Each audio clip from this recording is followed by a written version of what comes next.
Heart Evangelista ay binuking ang kakaibang sweetness ng Barda.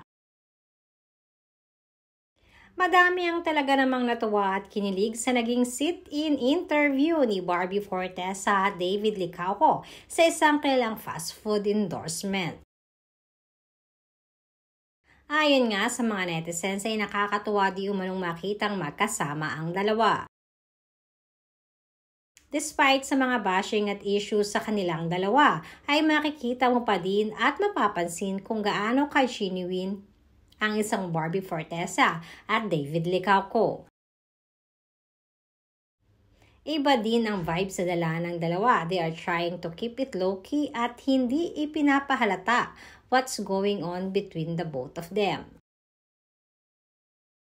Pero mahahalata mo pa din sa mga little gestures nilang dalawa.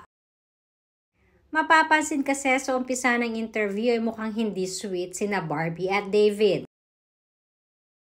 Subalit talagang hindi mo kayang itago ni David at ni Barbie kung anong meron sila dahil habang papatapos na ang interview ay lumabas na rin ang kaswitan nila sa isa't isa.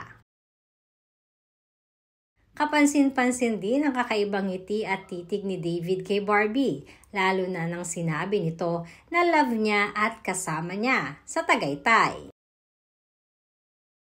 Maging ang co-endorser nitong si Heart Evangelista ay inamin din na kinilig siya sa nakikita kina David at Barbie.